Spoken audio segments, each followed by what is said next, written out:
காந்தியடிகள் அகிம்சையை போதித்தார், அதானே நீ படிச்ச?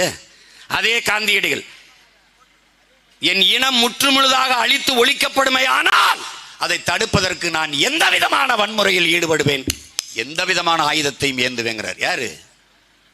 காந்தி. இதை நான் திருநெல்வேலியில் பேசிட்டேன்ட்டு காந்தி சொன்னார்னு சொல்லி தான் நான் பேசியிருக்கேன்.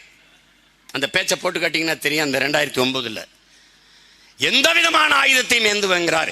எப்படிப்பட்ட வன்முறையில் ஈடுபடுவேங்கிறார். என் மேல தேசிய பாதுகாப்பு சட்டம் போட்டு உள்ளதுக்கு வச்சுட்டு. யாரு? தமிழின தலைவர் டாக்டர் கலைஞர், தன்மான தலைவர். இவர் தான். எந்த இடத்துல அவர் பேரை வைக்கல? கருணாநிதி கழிப்பிடம், கருணாநிதி குடிப்பிடம், இது ரெண்டுக்கும் தான் வைக்கல.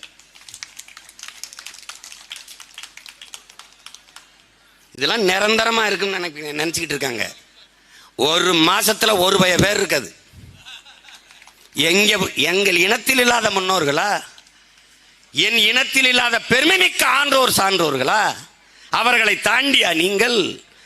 அதிகாரம் இருக்கு ஆடுற, அதிகாரம் இருக்கு ஆடுற. இங்க எங்க ஆளுகள்லாம் அண்ணல் அம்பேத்கரை பின்பற்றி அரசியல் செய்கிற கட்சிகள், குறிப்பா எங்க அண்ணன் வினோத் போன்றவர்கள், என் தம்பி களஞ்சியம் போன்றவர்கள்லாம் தேர்தல் பாதை திருடர் பாதை என்று விலகி நின்றார்கள். நான் ஒன்றும் கேட்கல. அம்பேத்கரை படிக்கிறீங்கல்ல? எங்க அண்ணன் கேட்டேன். ஆமா, சரி. அதிகாரம் மிக வலிமையானதுங்கிறாரு. எதுக்கு சொல்றாரு? அப்படின்னா என்ன அர்த்தம்? அதை அடையிடான்னு அர்த்தம். அதுக்கு பின்னாடி அதை படிச்ச நாங்க ஒரு பின்னாடி ஒரு இதை சேர்க்கிறோம். அதிகாரம் மிக வலிமையானது, அதை அடைந்து விட்டால் அனைத்தும் எளிமையானதுன்னு ஒரு பின்னாடி ஒரு கோட்பாட்டை அதில் ஒட்டுறோம். அதிகாரம் மிக வலிமையானது, அந்த அதிகாரம் என் மக்களுக்கானதுங்கிற ஒரு இதை ஒட்டுறோம், பின்னாடி ஒட்டுறோம். எல்லா துன்பப்பூட்டு அன்பு தம்பி தங்கைகளே, அருமை பெற்றோர்களே, எல்லா வேதனைக்கும் ஒரே மருந்துதான், அது சாதனை. இது அண்ணல் அம்பேத்கர் வேற மொழியில சொல்றார். எப்படி? எல்லா துன்ப பூட்டுகளுக்குமான சாவி ஆட்சி அதிகாரம் மட்டுமேங்கிறார்.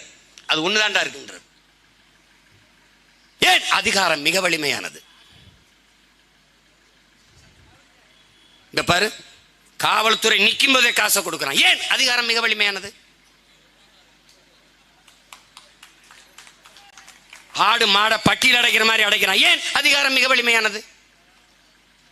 தேர்தல் ஆணையம் தெருவில் எழுதி வைக்கும், அதுக்கு 10 கோடி 20 கோடி செலவழிக்கும்.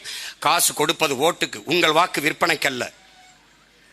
காசு வாங்குவது, காசை வாங்கி கொண்டு ஓட்டு போடுவது, ஓட்டுக்கு காசு கொடுப்பது குற்றம். ஓராண்டு சிறை. ஒருத்தனாவது ஓராண்டு சிறையில் இருந்து காணவர் கைது செய்யவாது பட்டிருக்கானா? வாங்கினவன் கைது செய்யப்பட்டிருக்கானா? இல்லை கொடுத்தவன் கைது செய்யப்பட்டிருக்கானா? என்ன பண்ணுது தேர்தல் ஆணையம்? பண்ணாது. ஏன்? அது ஒரு நாடக கம்பெனி, டிராமா ட்ரூப்.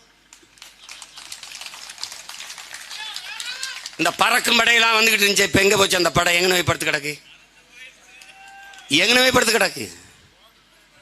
அப்புறம் கொடுமையான கூட்டம், இது ரொம்ப கொடுமையான கூட்டம். ஜனநாயகம்ங்கிறது இது மாதிரி கேவலம், கேவலம். ஒரு பாட்டு, ஏதோ ஒரு பாட்டு, அது ஒரு படத்தில், ஐயா பாலச்சந்தர் படம் தான் நினைக்கிறேன். அதாவது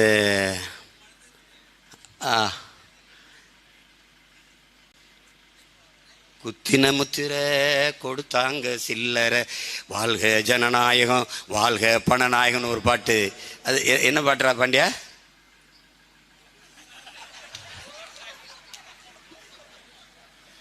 அது நல்ல பாட்டு.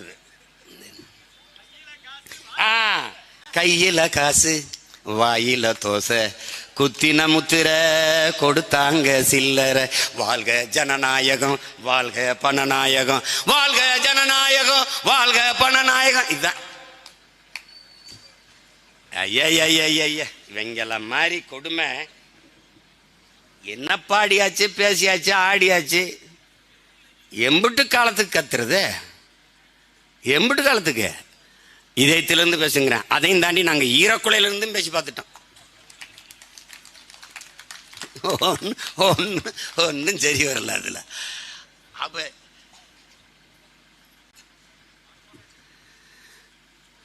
நபிகள் சொல்றாங்க, அநீதியை கண்டு அச்சம் கொள்ளாமல் துணிந்து எதிர்த்து நிற்பவன் எவனோ அவனே உண்மையான ஜிகாத். ஜிகாத்னா புனிதமான போராளின்னு அர்த்தங்கிறாங்க.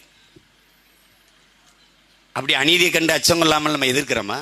அடிமை எப்படி உருவாகிறான்னு தெரியுமா? என் உடன் பிறந்தவர்களே, பேரன்பு மிக்க என் பெற்றோர்களே, அநீதியை கண்டு அதை எதிர்க்க துணிவில்லாதவள் சகித்துக் கொள்கிறான். எதுக்குப்பா பிரச்சனை, நமக்கு வாப்பா, நமக்கு எதுக்குப்பா தம்பி விடுப்பா, எல்லாரும் பேசாம போயிட்டு இருக்கா, நீ எதுக்குப்பா வாப்பா, நமக்கு எதுக்குப்பா வம்பு, நமக்கு எதுக்குப்பா பிரச்சனை. இதுதான் நாட்டுக்கு பிரச்சனை. இது என் பிரச்சனை, உன் பிரச்சனை. அதை நல்லா கவனிச்சுக்கணும். அப்ப அநீதியை கண்டு அச்சம் கொண்டு எதிர்த்து நிற்க துணிவில்லாதவன் சகித்துக் கொள்கிறான். தொடர்ச்சியாக சகித்துக் கொள்கிறவன் அடிமையாகிறான். இப்ப நீங்க அடிமை, நான் அடிமை. என்ன அநீதி தெரியுது. மதிப்புமிக்க உன் உரிமையை ஒரு வேட்டி, ஒரு சேலை, 1000 500 காசு, 200 ரூபாய் காசு, ஒரு சாப்பாடு, இதற்கு வாங்கி கொண்டு போகிறான். அநீதி. இதை சகித்துக் கொள்ளுகிறோம்.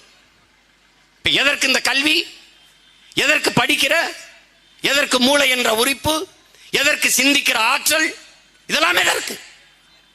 சிந்திக்க வேண்டும். சிந்தித்தால் சந்தேகங்கள் வரும். சந்தேகங்கள் வந்தால் ஏன், எதற்கு, எப்படி என்ற கேள்வி வரும். அந்த கேள்விதான் அறிவின் பிறப்பிடம்ங்கிறான். அதான் பகுத்தறிவுங்கிறான். அப்ப நீ சிந்திக்கிறியா? சந்தேகம் வருதா? எதுக்கு நீ காசு கொடுக்குறான் நமக்கு? இவ எதுக்கு காசு கொடுக்குறான்? நீ காசை வச்சுக்க, நல்ல ஆட்சியை கொடு. காசை வச்சுக்க, குடிக்க தண்ணியை கொடு. காசை வச்சுக்க, படிக்க கல்வியை கொடு. காசை வச்சுக்க, பயணிக்க பாதையை கொடு. காசை வச்சுக்க, தடையில்லாத மின்சாரத்தை கொடு. கேட்க முடியலையே. இந்த ரோட்டை ஒழுங்கா போட்டியா? கேட்க முடியாது. ஏன்? நீ நோட்டை வாங்காம ஓட்டை போட்டியா? அவன் அட உடனே கேட்பான். உனக்கு என்ன இருக்குது கேட்க? ஒரு நேர்மையற்ற தலைவன் நாட்டை ஆளுகிற போது தன் நாட்டு குடிகளிடத்திலே நேர்மை இருக்கக்கூடாது என்று அவன் நினைப்பான். அதை சாகடிக்க நினைப்பான். ஏன்? ஒரு நேர்மையற்ற தலைவன் ஆளுகிற போது நாட்டின் குடிகள் நேர்மையாளர்களாக இருந்தால் கேள்வி கேட்பார்கள், கிளர்ச்சி செய்வார்கள், புரட்சி செய்வார்கள். அவன் ஆட்சி அதிகாரத்திலே இருக்க முடியாது, நிலைக்க முடியாது. இதான். அதனால என்ன பண்ணுவான்? நான் 2 பொண்டாட்டி, ஒரு 2 வப்பாட்டி வச்சிருக்கேன்னா எல்லா அமைச்சர் வச்சுக்க. என் மகனுக்கு சீட்டு கொடுக்குறேன்னா ஓ மகனுக்கும் சீட்டு. ஏன்? கேள்வி கேட்கிற தகுதி அவனுக்கு இருக்கக்கூடாது. நான் 5000 கோடி கொள்ளையடிக்கிறேன்னா உனக்கு 500. மொத்த வெள்ளத்தையும் வீட்டில் வச்சுக்கிட்டு லேசா அப்படி எடுத்து நாக்க நீட்டு தடை விட்டு போறது. அதான் அந்த 500. அதான் 500.